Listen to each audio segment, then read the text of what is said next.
Hello, America and the world. Welcome to another episode of Life After Lockup.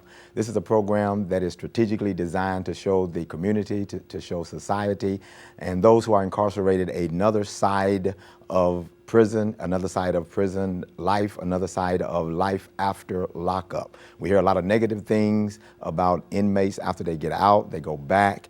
And this program is set just to let you know that there are some of us that have changed and that are making a difference in society. We want to welcome today's guest, Brother Anthony Fagan. God bless you, man. God bless you. Glad to have you here today. And you know what the show basically is about. And we just want to you to introduce yourself to the people, let them know who you are and what maybe how much time you've done, how long you've been out, and what you're doing now. Just kind of give us a little, whatever it is that you want us to know. Okay, well, my name is Anthony Fagan, as you know, and I did 10 years of incarceration in federal penitentiary. The federal system, they ship you throughout the United States. They're not limited, so I've traveled throughout the United States via federal system and penitentiaries. Okay. I got out, well, I went in 1988, and I got out in 1997. So I did 9.5 years of incarceration for possession of cocaine, 9 grams of cocaine. 9 grams of cocaine, did 9 years, a year almost for each gram. Every gram, yeah. It was an interesting experience. I made it beneficial for me during my incarceration. I had to get educated, and I had to make it work for me. Okay. So when I get out, it can be easy for me not to go back down the same road that got me there. Okay. Now, that's usually a problem. You said you got out in 97? Okay, and you've been out now for a little over 10 years, yes, which is great. And now you said something, you made it work for you. What did you do to make it work for you? I took advantage of the education. They had education? Yeah, they had, back then, they had education, college programs, and Pell Grants they offered for us where professors came in and they taught us. And they was teaching us fairly well, and they was giving us credits to go to colleges wherever we desired to, but it came to a head. For some reason, they felt they were educating people incarcerated better than they were out in society, and they just killed all the Pell Grants and all the education for us, left the weights and the card games and all that, but the knowledge was gone. Yeah. Okay, now, and I guess I got some serious problems with that, and I guess I'm pretty sure you do too, because I have a different kind of take on the criminal justice system as to what they do for our minds, even though they gave you certain aspects of education, gave you certain opportunities to pursue education, but now you're saying that they've taken some of that away, and where does that leave people? Nowhere. Nowhere, just to lift weights and do nothing. I mean, just sit there and look at the TV and do nothing. I mean, it's no real form of getting back into society. Adjustments for us making you prepared to get there. I mean, it's nothing. Okay. You just sit there doing time now, basically, because the education is gone. You have nothing. You have nothing, and that's basically the federal, and even with the state sometimes that's kind of the thing that people see. They leave the weights, like you said, the card games, the dominoes. They let the magazines come in, right? You know, but the education is not there. What you need to get back out into society, yeah. Right. Knowledge. And now let me ask you this: was it mandated that you did education? Not at first. At one point, it was federally that you just have a GED or a high school diploma. That was it. For as anything other, it wasn't necessary, but it was mandated that you have a GED or a high school diploma. Okay. Or, again, in the federal system, it was mandated that you work every day. Okay. And if you did not have a high school diploma or a GED, your pay grade was a minimum of $5 a month. Oh my goodness. Yeah. Okay, let me ask you this: what caused you to want to take advantage of what the system had? Because you think about it, a lot of people go in, they just do the time. They don't really care, you know, they just do the time. They play the cards, they lift the weights, they get involved in the system. But what was it about you? What made you want to take advantage of it? Well, I was born and raised in Los Angeles, I gang banged, I did it all. And being incarcerated, I'm sitting there, and fortunately again, When I went to prison, I was sitting in prison with people that was in there for having money or trying to have money. It wasn't none of that nonsense. It was one of the two. And they didn't mind sitting down, educating each other as to how to be a better person when you get out. Okay. In just general, that's just how it was. And I was fortunate enough to be like, hey, when I get out, I don't want to go back out to gang banging, carrying a gun, take a life, lose my life, end up here. So I had to seek some type of stepping stone towards building a foundation for me out here in society when I get out. I had to. Okay, and you said some good things. There were people there that were in business. Yeah. There were professional people, because in the federal there are professional people. No doubt. And so you're saying that they were trying to instruct some of the younger guys? No doubt. That's what it was about then in the 80s. Each one teach one. It wasn't okay. it wasn't a war going on or just nonsense. It was just everybody trying to Help each other. And that's if you seek that knowledge. If you didn't want it, you didn't get it. Hey, right. You have to want it. And that's important too, because it wasn't just the outside help that you were getting. Right. You were also getting help from other from fellow inmates. Right. Exactly. That knew that if you don't make a change, then prison probably would be your life. Again, you would be back. Mm-hmm. So you decided to do better because you wanted better. So you got the education. Exactly. And what did you excel in? What is it that you did? That was just it. I was lost. I wasn't limited. I had nothing but time on my hands. Right. So once I finished one course, carpentry, business management, electrician's apprentice, I just took a numerous of courses. I mean, it's all documented and everything. I just kept seeking until I couldn't get no more, until they ended it. Once they ended it, hey, there's nothing else to do now. But you know, that's I mean, Right. and I'm listening to you, but it's like you had something inside you that pushed you. Yeah. Now, did you have like family support? And things of that Family, nature? friends, kids. It's just, I guess I matured real fast in there in wanting to get back out in society, just being caged in, looking out, saying, what can I do to better myself when I get out there? You know, I already see what's going on because I'm in a cage looking out. I Right. can't get out there, so I just have to watch everything manifest before me and be like, how can I be a part of this and make myself beneficial? Right. And I like that because you wanted to get out and do better. You wanted to get out and be a better person. Yes. And so you took advantage of being in there. Now, when I go back to the jails now, I try to tell those guys, and this is exactly what you were saying, since you've got to be there, Right. since you received the time and you have to be there, do something positive to make it count. Exactly. And that's what you're saying that you did. You did something positive to make it count. Now you've been out for 10 years. What was it difficult for you at first? Yeah, at first it was, because being in there and book smarts is nothing like hands-on training. When I got out, even though I've been out in society, but when I've got out, so much has changed. For example, when I left, the gas pumps, they didn't have the TVs with the weather thing on them and all that. When I got out, they had them, and I wasn't familiar how to use them. I'm like, go to the gas station and the news is on. I'm like, what is this? You know, right. times done changed. Technology has just sprung so far ahead, and it was new to me, even though I'm seeing it and reading about it, but hands-on experience, I was just kind of nervous, and then I just settled on into it. Okay, and that's important too, because a lot of times, especially you did 9 years and something, I did 3, and even though I was in there for 3 years, things had changed, and it was a little bit difficult for me to kind of get back in the swing of things. But after 9 years, what kind of help did you have when you got out? Did you have anybody there to support? Yeah, they sent me to the halfway house. They made me, it was mandatory after doing so much time that they put me in the halfway house so I can get adjusted to being back out into society. Okay. And so they offer little programs through the halfway house for us, helping me get a job, identification and placement and all that stuff.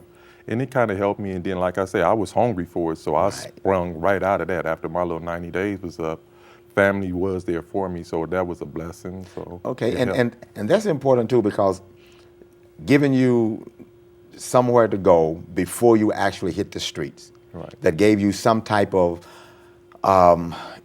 encouragement, some type of motivation, some type of support. Yes. And see, and that's one of the biggest things that we need is support. And you say that it helped you. How do you feel that is needed even now for people coming out of the county jails, people coming out of prison, people just coming out of jails in general. How much is support necessary? It's needed. It's really needed because a lot of people have nowhere to go, no money, nothing to go to. So help is needed, for its placement or information, anything, guidance. Right. You just can't put people out in society and like you're free and that's it. We don't care. You just out there and you're on your own. No help whatsoever. I was fortunate. Everyone's not in that position. And that is so true, because even now, I deal with a lot of people that they just let them out. They give them a bus ticket. And that's it. And they send them to a city. And, if they don't have some type of information before they get out as to where to go, they're on the streets. And then sometimes even some of these places, you mentioned the halfway house, some of these places really, I don't know how much help they are, because they take a lot of the person's money. And they really almost keep them there forcibly, until they get so frustrated to where they end up doing something. They go back to prison. That is true. That is true. What is it that kept you focused? Because this is important, because here's some people watching you. Okay. Well, what kept me focused? As I say, I was from Los Angeles. Mm-hmm. I relocated. I bypassed going back home. I knew if I go back home, the first thing I'm gonna do is I don't have no money. All my friends is here. What I'm gonna do? Get a gun, start back into the old habit. Okay. I can't do that. So how can I avoid that? Not go home. I curved L.A. I just missed it altogether because I knew what was waiting on me there. I went to Indianapolis, fresh start, up and coming city, building. Mm-hmm. It was just right up my alley. I have friends and family there that helped me along with the halfway house program. And I made it work for me from there. And see, and you're saying a lot of good, important things, because people are listening to you, and then they're saying, well, I'm going to get out and I'm going to do the same thing. But you said something important. You got to change some things. You got to change who you're hanging out with. Exactly. And the people that you were with before you went in, and you have to know that if I go back there, I'm going to be in the same boat. Same thing. And you got to want to do better. And this is what you were saying. You wanted to do better, so you bypassed your past. I had to, or I was gonna come back and haunt me. Exactly. You bypassed it. Now, so what about work? What kind of jobs were you able to get? Well, I worked in a lot of factories at first, just doing assembly lines and all that, just starting out just to get my feet wet before I started using all my credentials that I had. And I just rode along with the wave. And as I worked in these little places, I was able to find a better job here and a job there. And eventually I just settled down and like, hey, I'm gonna go to Kentucky because I have friends and family here. And I came to Kentucky and got into carpentry and haven't looked back. Ain't that something? See, is important, because sometimes people get out and they want to make the fast money real quick, and they don't want to crawl first. Right. And you said you got in factories. You did something to make an honest living. Yeah, even here in Paducah, I worked at General Tire before they went out of business in Mayfield, Williams Contracting, James Marine. I did all that. I had to, just to build up a foundation for me to stand on it like, hey, I'm trying. And then I call these guys the 3 old wise men I met, and they make sure I succeed, just helping me in carpentry and whatever I need. It's people out there, if you're trying, they will help you if you're trying. If you're trying. They will see that. Very important. Yeah. And I do know that there are a lot of people that will help if you're trying. And I think the unfortunate thing that has happened, a lot of us, and I say us, ex-offenders, we get out and we ruin it sometimes for other people coming behind us. Yeah. And sometimes those that would help get a little leery about helping because of who they helped before. Exactly. And see, and that's important, because you took advantage of the help. Yeah. And you took advantage of the people that wanted to help, and you made good the decision that they made to hire you or whatever. And that's important for us to know as well. When somebody give you an opportunity, take advantage of the opportunity, do the very best that you can do, because there's somebody's coming behind you. Exactly. That's going to need that hand as well. Exactly. And see, and here you are. You've made good. You're doing a good thing for yourself. You're making a living on for yourself. Not doing the crazy stuff, and God is helping you. And how do you feel like you you're keeping this mentality. What do you think is driving you to keep that mentality of succeeding? I've been there. I've been to prison before. There's no need of going back. Thank you. There's no need to go back. I've done that. Right. I can do this. I want to do this legitimately. Now, the odds are against me doing this, succeeding, and I can succeed. I have succeeded, and I will continue to succeed. It's not hard. That's great. It's not now hard. you made a statement while we were talking earlier that somebody was thinking that you were going to fail. Yes. Yes. Tell that story. When I got off parole, my parole officer told me I beat the system. And I was like, how? He like, you beat the system because I finished my parole. He just couldn't believe that I finished parole, no urinary, no dirty test or nothing. He just couldn't believe it. And I was curious, how could you believe I beat the system when every time I take a test, you're right here before me. I do my paperwork every month. I work and give you my report. So how could I have beaten the system? It was just negativity and just seeing someone accomplish and completion of the system. Right, and that's important because here's what we're up against. A lot of times our parole officers, a lot of times our counselors, and even people in prison don't really expect us to succeed. No, they don't. And it's almost like it's a given. And I made this statement several times. The day that I got out, or right after I made parole, it was a man at the front desk that told me. Now he was saying it kind of jokingly, but I knew he meant it because it happened so many times that we're going to save your bed for you because you'll be back. You know, they all come back. Negativity. Yeah, negativity because of what society sees. All they ever see is the negative. Right. You know, you watch the programs on television, Lockup, you know, all the hardened criminals, all the ones that are repeat offenders, all the ones that have a record. These are the ones that society sees. This is what television shows, but it never shows you. No. Or me, somebody that you did almost 10 years. You've been out now for almost 10 years. Right. I mean, for a little over 10 years, right. and doing well. Yeah. You know, where's the publicity on you? It's not. You they know, don't where's want to show the positive side of that. They're not going to show that. That's too good. That's positive. So that'll give motivation to the people incarcerated to do better and not go back. If they don't go back, we have no jobs for them. I mean, it's a big picture. I mean, it is a big picture. It's a big picture. It is a big picture. So what you're giving allude to here is the fact that, and I've said this to myself. Now I don't know how true it is. I'm not saying that this is the actual gospel, but it almost appears sometimes that we don't really want to show the positive side because of all the income that the prison system generates. Right. And so we don't really want to show our side because that could possibly show the people in prison that they can make it. Right. And once they see that they can make it, it might change their minds about their life after they get out. Right. And once they get out and they don't go back, then there's a shrinkage in the population of the prison. Right. And when there's a shrinkage in the population of the prison, then that eliminates jobs for officers, eliminate jobs for all those people that got big jobs. Now, I'm not saying that this is the actual gospel, but sometimes it does seem that way. Yeah, well, housing inmates in prison is a multi-billion-dollar industry. It is. And no one wants to claim accountability for Unicor, but I've worked in prison in the business office, and I've seen where they make million-dollar contracts and pay us peanuts. And where is all this money going? You're not putting it back in the system to help us, or you're not putting it out in society to help the people, but where is all this money going that's generated? Because it is a money-making industry for the other people that's running it. It is, and I've said that several times, even when I go inside the prison to talk to these guys. Why do you keep making money for somebody else?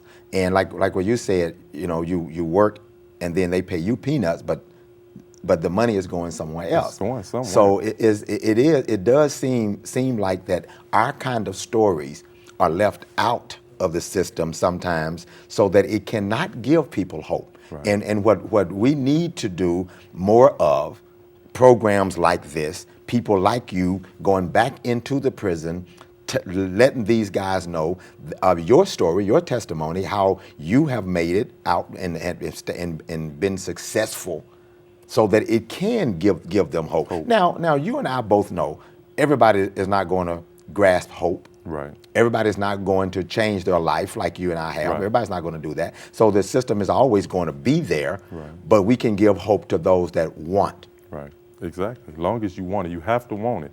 And like I said, the three old wise men that I dealt with, they make sure that I go back and grab someone and give them some type of knowledge and insight about life, doing it right. Exactly. Being successful, just help someone else succeed. Like we helped you grab one and hope they grab someone, and it'll go on and on and on. But somehow we lost that. We Everyone's lost not trying to help. You know, it's just not there no more. Exactly. Now, how's your business going here in Paducah? It's going great here in Paducah. I stay busy. I mean, just locally in the neighborhood with the community. Long as they see me working, they're there. I mean, it's always work for you. Someone needs something fixed or done. You know, it's there. There's plenty of work here in the Paducah area. If you want to do it. If you want to do it. And that's the key thing, because I talk to a lot of guys. They claim racism here in the city. Now, I'm not saying that it's not, but here you are with a record, and you're finding plenty work. Now, what is the real problem racism, or is the real problem some people sometimes just don't want to work?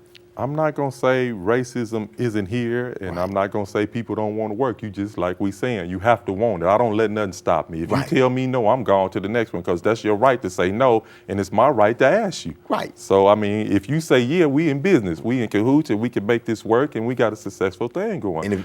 But you have to want to try. If you don't try, and if you can't accept no, and no knocks you down to the ground, you're not going to succeed. Exactly. And I like that you're going to, if somebody says no, move to the next thing. But you got to have a determination. You have to. I believe that with a determination, regardless of what the obstacles are, a person can succeed. No doubt. If the mind can move mountains, they say. So if you determine that little no or that little obstacle is not going to stop you, you're going to find a way to get around that and move on. And you have to. You have to. And let me ask you this: how much advantage? And I'll try to explain this. How much advantage do you think a person like you might have after being incarcerated, after getting a different mindset? Do you think you have a greater advantage of making it and surviving than a person that maybe have never gone to prison? Yeah, I think so, because I play both sides of the field. You know, I've been in prison, then I know how to be out in society, and I can take the combination. I live the street life, so that made me street conscious. Right. So I don't go back to that, but sometimes I can apply that in my business sense and make stuff work for me. Sometimes you have to be aggressive in business. Some business you have to be if you want to succeed. So I can take some of that aggression from the streets and use it in a positive form instead of a negative. Instead of just going off, I can make it work. Make it work. That's good. Make it work. Now, and do you think that your time in prison basically gave you a little bit more motivation to, once you get out, to stay out and to succeed totally? Yes, no doubt. No doubt. Okay. No, and go ahead. 21 years of age with 25 years over my head, I had motivation. Yeah, plenty motivation. I like what you said. You were 21 years old, had 25 years over your head. Yes. If that don't motivate you, then what will? Right, exactly. Just that time in itself. I mean, come on, who wants to keep doing time all their life? Going back to jail, it has to come to a head. Right. It has to come to a head where you choose to do something other than what you've done to get you there. Man, that is so good. All my friends, if I want to talk to them, we don't have to talk every day. We don't have to talk for a year, but we friends. When you know the real meaning of a friend, you don't have to talk every day. We could talk every now and then, and nothing's changed. We're friends. Right. So if you have friends that you really can count on and relate with, you will be all right, because they're there. You need them when you get out. Exactly. You need them. Exactly. And I like this motivation thing, because there is something there. There's a connection there that once you've been there in that cage, your mind is a little bit more mature. Yes. And you come out with a vengeance, in a sense, to prove not only to yourself, but to prove to society that you can make it. Yes, I had to. I refuse to do anything less. I still refuse. I hear you. If I get knocked down here, I'm going to get up and crawl and get on my way over there. I don't care if I have to crawl. I'm going to get there. That's it. I'm going to get there. Pride, I have it. To a certain extent. Yeah, when it's needed. Right. You know, but when it's time for work, let's work. That's what we get paid to do. Exactly. We have to work. We have to. I mean, When I first started working here in Paducah, I'm not prejudiced, but I was working with a guy, and a white guy came up to me and he said, "I'm really glad to see y'all working." And me being from California, I'm like, "What is he talking about?" And my friend, "Hold it." I'm like, "Well, what do you mean?" A lot of people around here just don't want to work. It's not hard. I mean, it's here, and they just choose not to do it, and I couldn't understand it. It's here. And it's a blessing to be able to hear that type of motivation. And I know that when people are listening to you and watching you maybe sitting in jail, wondering if I can have this same motivation too, wondering if I can make it too, and they're basing it probably on maybe the time that they were out before and they didn't get the job, so they had to go back to doing crazy things. But here you are, and you coming from another city, Right. you know, after 9.5, almost 10 years of federal time, and God is blessing you. You're doing well. Business is prospering. You're finding work, and you're making it Yes. because you have determination. That's it. That's the key to it all. If you don't have that, you're not going to succeed. You're not going to make it, You're not. and you cannot let the incarceration hold you back. Not at all. I don't use that. I use that as a springboard, not as a weight to hold me down. I sprung forward with it. Hey, incarceration. When you talk to me, that's the last thing that comes to your mind because I don't present it like that. Right. I don't carry it, you know. But it's there, and I will let you know if you want to know that I've been incarcerated. And Right. everyone that's been incarcerated is not all bad. Right. Some Thank you. people are there just trying to feed the family. Exactly. I mean, come on. Exactly. Jobs are scarce out here, and it's sad that they might have to go to that, but Sometimes it happens. It happens. It happens. And I like what you said too. Sometimes a person cannot look at somebody just to say and say, I know that they've been to prison. Right. You know, and in meeting you, if you hadn't told me, I wouldn't know. And I know I have the same type of I guess appearance as Right. well. Exactly. But I basically broadcast it because the reason I do what I do, because I want people that maybe are incarcerated or those that are out to know that you can make it. Yes. That it does not have to be your whole life, and it does not have to be a hindrance to you succeeding. So, you know, I appreciate what you've done, and I know that there are people watching you that also are getting encouragement from you. Is there anything that maybe yet that you haven't said that you want somebody, if somebody's watching you and wondering, is there anything that you want to say to somebody? Just believe in yourself as well as God. Believe in yourself that you can make it. I mean, you have to want to make it. If you believe in yourself, don't let peer pressure get to you and just keep striving to make it. I never let peer pressure bother me. You can say this and that, but it's my life. See, when I mess up and go to jail, I have to do that time. Right. So if you sit in there and when you get out, think about that when you get ready to do something. Man, I have to do this time. Don't let peer pressure bother you. Step on. That's good. Be a man, and sometimes you have to man up, as they say. That's man, good. Man up. I ain't got to be peer pressured with this. I'm gone. That's good. And I appreciate what you've done. And thank you so much for being on this program. I really appreciate your testimony. I appreciate the energy that you bring and the positiveness that you've shown other people around you. And people are watching you, and they are getting encouragement and getting hope from just you being there. And this program has definitely given somebody some hope as well. So I'm appreciative of you being here. Thank you so much again for watching Life After Lockup. Join us the next time for another episode of Life After Lockup. I'm Pastor Anthony Walton. You have a marvelous day. God bless you.